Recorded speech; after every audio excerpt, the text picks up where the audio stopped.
SI ആയി charge എടുത്ത് ദിവസങ്ങൾക്കുള്ളില് വേണുവിനെതിരെയുള്ള തെളിവുകള് നന്ദുവിന് കിട്ടുകയാണ്. നന്ദു പഴയ കേസ് ഫയലൊക്കെ നോക്കുന്ന സമയത്തായിരിക്കും ഇതുവരെയും തെളിയിക്കാത്തതും പിടിക്കപ്പെടാത്തതുമായിട്ടുള്ള ചെറിയ ചെറിയ കേസുകളുടെ എണ്ണം ഒരുപാട് കൂടുതൽ കാണുന്നത്. അങ്ങനെ അത് ചിക്കി ചികഞ്ഞു പോകുമ്പോഴായിരിക്കും വേണു കോടികളിലെ തട്ടിപ്പ് നടത്തി ഇതുപോലെ സ്റ്റേഷനിൽ കയറിയതും കോടതി കയറിയതുമായിട്ടുള്ള ഒരുപാട് കേസുകൾ കാണുകയാണ്. കൂടാതെ പിടിക്കപ്പെടാത്തതുമായിട്ടുള്ള ഒരുപാട് കേസുകള് വേണുവിനെതിരെ നന്ദുവിന് കിട്ടുകയാണ്. ഇത് കണ്ട് ആകെ ഒരു ഷോക്കിലായിരിക്കും നന്ദു നിൽക്കുന്നുണ്ടായിരിക്കുക. ഇത് അനാമികയുടെ അച്ഛനാണോ എന്ന് നന്ദുവിന് വിശ്വസിക്കാനേ പറ്റുന്നുണ്ടായിരിക്കില്ല. അങ്ങനെയാണ് നന്ദു ഇതിനെക്കുറിച്ച് കൂടുതൽ കാര്യങ്ങൾ അന്വേഷിക്കാനായിട്ട് ഇറങ്ങിത്തിരിക്കുന്നത്. അങ്ങനെ ഉറപ്പായതിനു ശേഷം ആദ്യം ഇക്കാര്യം പറയുന്നത് അനിയോടായിരിക്കും. നന്ദുവിന്റെ കോള് കാണുന്ന അനി അനാമിക കാണാതെ ഒന്ന് മാറിയാണ് സംസാരിക്കുന്നത്. എന്താ നന്ദു എന്താ ഇങ്ങോട്ട് വിളിച്ചേ? എന്നെ വിളിക്കാറൊന്നും ഇല്ലല്ലോ. ഇപ്പൊ നീ SI ആയി വലിയ തിരക്കിലൊക്കെ അല്ലേ, അതുകൊണ്ടാ പിന്നെ ഞാൻ നിന്നെ ഡിസ്റ്റർബ് ചെയ്യാനായിട്ട് അങ്ങോട്ട് വിളിക്കാത്തതും നിന്നെ കാണാൻ വരാത്തതും. അനി, ഞാൻ നിന്റെ അടുത്ത് ഒരു പ്രധാനപ്പെട്ട കാര്യം പറയാനാ വിളിച്ചത്. എന്താ നന്ദു, എന്താ കാര്യം? അനാമികയുടെ അച്ഛനെ കുറിച്ച് നിനക്ക് എന്തെങ്കിലും അറിയോ? എന്തറിയാനാ? അല്ല, അവരുടെ സാമ്പത്തിക സ്ഥിതിയൊക്കെ നിനക്കറിയോ? നല്ല കോടീശ്വരന്മാരാണെന്നൊക്കെയാ കേട്ടത്. ഞാൻ അതിനെ കുറിച്ചിട്ടൊന്നും അന്വേഷിച്ചിട്ടില്ല. നിനക്കെന്തെങ്കിലും തന്നിട്ടുണ്ടോ കല്യാണം കഴിഞ്ഞിട്ട്? എനിക്കൊരു കാറ് തന്നു, എന്നാ എനിക്കത് വേണ്ട എന്ന് പറഞ്ഞ് അവരോട് തന്നെ കൊണ്ടുപോയിക്കോളാൻ പറഞ്ഞു. പിന്നീട് എവിടെയോ ഫ്ലോട്ടൊക്കെ വാങ്ങിച്ചിട്ടുണ്ട് വീട് വെക്കാനായിട്ട്. ഞാൻ ഇതുവരെ ചോദിച്ചിട്ടില്ല അവരുടെ സാമ്പത്തിക സ്ഥിതിയോ ഒന്നും തന്നെ. ഞാൻ അനാമികയോടോ ആരോടും ചോദിച്ചിട്ടില്ല. എന്താ നീ ഇപ്പൊ ഇത് ചോദിക്കാൻ കാരണം? എനിക്ക് നിന്നെ ഓർക്കുമ്പോൾ ഒരുപാട് സങ്കടം തോന്നുന്നുണ്ട്. ഇങ്ങനെ ഫ്രോഡുകളുടെ കുടുംബത്തിൽ നിന്നാണല്ലോ നീ കല്യാണം കഴിച്ചത്. ഈ പറയുന്ന അനാമികയും ഒട്ടും മോശമല്ല. നീ എന്തെങ്ങനെ അവിടെ ഇവിടെയും തൊടാതെ സംസാരിക്കുന്നേ? നിനക്ക് എന്തെങ്കിലും എൻ്റെ അടുത്ത് പറയാനുണ്ടെങ്കിൽ നീ അത് തുറന്നു പറ. എനിക്കാണെങ്കിൽ ടെൻഷൻ ആവുന്നുണ്ട്. നന്ദു, നീ എന്താ മറച്ചു വെക്കുന്നേ? നിന്റെ അടുത്ത് എങ്ങനെ പറയുന്നോർത്താ ഞാനിങ്ങനെ മടിച്ചു നിൽക്കുന്നേ. നിന്റെ അമ്മായിയച്ഛൻ കോടികളെ തട്ടിപ്പാ നടത്തിയിരിക്കുന്നത്. ഞാനിപ്പോ കേസ് ഫയൽസ് ഒക്കെ നോക്കിയപ്പോഴാ അത് കാണുന്നത്. ഒരുപാട് തവണ ജയിലിലും കോടതിയും ഒക്കെ കയറിയിട്ടുണ്ട്. നിനക്കതൊക്കെ അറിയോ? എന്താ പറയുന്നത് നന്ദു? എനിക്കതൊന്നും അറിയില്ല. എന്നാ ഇതാണ് സത്യം. നീ അറിയാത്ത പല കാര്യങ്ങളുമാ അവരുടെ കുടുംബത്തിലുള്ളത്. പിന്നെ എനിക്കിത് നിന്നെ വിളിച്ചു പറയേണ്ട ആവശ്യമൊന്നുമില്ല. നാളെ തന്നെ ഞങ്ങൾ അറസ്റ്റ് ചെയ്യും. പിന്നെ അതിനു മുൻപേ നിന്നോട് കാര്യങ്ങളെല്ലാം പറയണം എന്നെനിക്ക് തോന്നി. അതുകൊണ്ടാ ഞാൻ നിന്നെ വിളിച്ചത്. അനി, നീ എന്തൊന്നും മിണ്ടാത്തെ? ഇല്ല, എനിക്ക് കേട്ടപ്പോ എന്തോ ഷോക്കായി. ഇങ്ങനെയൊക്കെ ആണെന്ന് ഞാൻ ഒരിക്കലും കരുതിയിട്ടില്ല. ഇങ്ങനെ തട്ടിപ്പും വെട്ടിപ്പും നടക്കുന്ന ആൾക്കാര് എങ്ങനെയാ എനിക്ക് കാറ് വാങ്ങി തന്നതും അതുപോലെ കോടികളിലെ സ്വത്തുക്കളുണ്ടെന്ന് പറഞ്ഞതും പുതിയതായിട്ട് ഫ്ലോട്ടുകളൊക്കെ വാങ്ങിക്കുന്നതും അതൊക്കെ വെറും കള്ളത്തരങ്ങളാ. എല്ലാ കാര്യങ്ങളും ഡീറ്റെയിൽ ആയിട്ട് ഞാൻ അന്വേഷിച്ചിട്ടാ ഇപ്പൊ നിന്നെ വിളിക്കുന്നത്. നാളെ എന്തായാലും അറസ്റ്റ് ഉണ്ടാവും. നിക്കാരെ ആരോടും പറയണ്ട. ഇല്ല നന്ദു, ഞാൻ ആരോടും പറയുന്നില്ല. അതുമാത്രമല്ല, അന്നത്തെ ആ മാലമോഷണ കേസ് അത് ഞാൻ വീണ്ടും അന്വേഷിക്കുന്നുണ്ട്. എന്തായാലും മുത്തശ്ശനോ ആദർശേട്ടനോ കംപ്ലൈന്റ് തന്നിട്ടില്ലെങ്കിലും എന്റേതായിട്ടുള്ള രീതിയിൽ ഞാനൊന്ന് അന്വേഷിക്കുന്നുണ്ട്. അതും എനിക്ക് തോന്നുന്നത് ഇവര് തന്നെയാ ചെയ്തെന്നാ. നന്ദു, ഇക്കാര്യത്തില് നീ ഒരു കരുണയും ചെയ്യണ്ട. തെറ്റ് ചെയ്തവര് എന്തായാലും ശിക്ഷ അനുഭവിച്ചേ പറ്റൂ. ഇനിയത് അനാമിക ചെയ്താലും എന്റെ ഭാര്യയാണെന്ന് കരുതി ഒരു വിട്ടുവീഴ്ചയും നീ ചെയ്യണ്ട. എന്നാ ശരി അനി, എന്നാ ഞാൻ പിന്നെ വിളിക്കാം എന്നും പറഞ്ഞ് നന്ദു ഫോൺ കട്ട് ചെയ്യാണ്.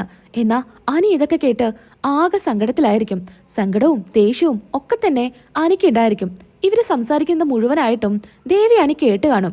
ദേവയാനിയാണെങ്കിൽ മനസ്സിൽ ചിന്തിക്കുന്നുണ്ട്, ഇങ്ങനെ ഒരു കുടുംബത്തിൽ നിന്നാണോ അനന്തപുരിലോട്ട് ഒരു പെൺകുട്ടി കയറി വന്നത്? അച്ഛനും അമ്മയും മകളും എന്തൊക്കെ കള്ളങ്ങളാ ഇവിടെ വന്ന് പറഞ്ഞിരിക്കുന്നത്. അനിയുടെ സംസാരത്തിന്ന് നന്ദു വേണുവിനെ അറസ്റ്റ് ചെയ്യും എന്ന് തന്നെയാ തോന്നുന്നേ എന്നൊക്കെ പറഞ്ഞായിരിക്കും ദേവയാനി നിൽക്കുന്നുണ്ടായിരിക്കാം. പിന്നീടായിട്ട് കാണിക്കുന്നത് നയനയും ആദർശും പുറത്തു പോയി വരികയാണ്. ഈ സമയത്ത് ദേവയാനിക്ക് ഒരു സാരി കൊണ്ടു കൊടുക്കുന്നുണ്ട്. ഇത് കണ്ട് ജാനകി വരുന്നുണ്ട്. അല്ല ഏട്ടത്തി, ഏട്ടത്തി എനിക്ക് വാങ്ങിയതാണോ ഈ സാരി? നിനക്ക് വാങ്ങിക്കാനോ? ഇതെനിക്കേ എന്റെ നയന മോള് ഗിഫ്റ്റ് തന്നതാ. അവള് തന്നെ ഡിസൈൻ ചെയ്തതാ ഈ സാരി. എങ്ങനെയുണ്ട്? നല്ല ഭംഗിയില്ലേ? ഇതെല്ലാം ഗോൾഡൻ വർക്കുകളാ.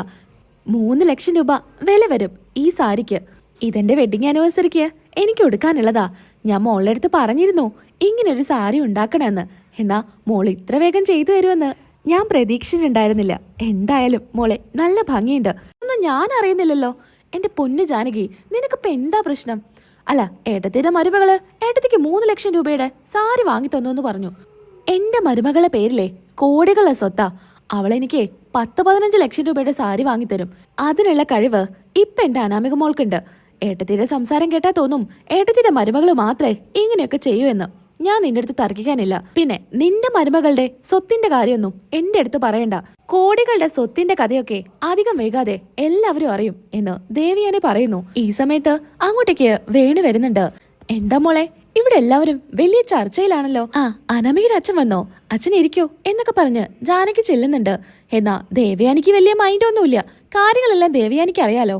അല്ല മോളെ, മോൾക്കുള്ള സാരിയാണോ വല്യമ്മയുടെ കയ്യില്? അല്ല, അത് നയന വല്യമ്മയ്ക്ക് കൊടുത്ത സാരിയാ.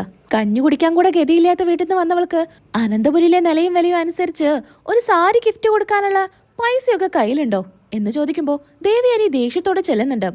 അനാമികയുടെ അച്ഛനാണെന്നുള്ള ഒരു പരിഗണന കൊണ്ട് മാത്ര ഞാനിതിന് മറുപടി പറയാത്തത്. കോടികളുടെ സ്വത്തുണ്ടെന്ന് പറഞ്ഞ് വെറുതെ വീമ്പ് പറഞ്ഞിട്ട് കാര്യമില്ല. അതിനുള്ള കാര്യങ്ങൾ കാണിക്കണം. മോൾക്കെന്തോ കോടികളുടെ വീടൊക്കെ ഉണ്ടാക്കുന്നുണ്ടെന്ന് പറഞ്ഞല്ലോ, അതിന്റെ കാര്യങ്ങളൊന്നും പിന്നെ കേട്ടില്ലല്ലോ. അതിന്റെ പണിയൊക്കെ നടന്നുകൊണ്ടിരിക്കുക. കുറച്ച് കാര്യങ്ങളൊക്കെ ശരിയാവാനുണ്ട്. ഓ അങ്ങനെ എത്ര നാളായി പറഞ്ഞിട്ട്? പല കാര്യങ്ങളും നിങ്ങൾ പറയാന്നല്ലാതെ ഇതുവരെ പ്രവർത്തിച്ച് കാണിച്ചിട്ടില്ല. ഇതൊക്കെ പറയുന്നതിന്റെ ഇടയിലായിരിക്കും നന്ദു വരുന്നത്. നന്ദു പോലീസ് യൂണിഫോമിൽ കയറി വരുന്ന കാണുമ്പോ വേണു ഒന്ന് ഞെട്ടുന്നുണ്ട്. നന്ദുവിനെ കാണുമ്പോ നമ്മുടെ വേണു എഴുന്നേറ്റ് നിൽക്കാണ്.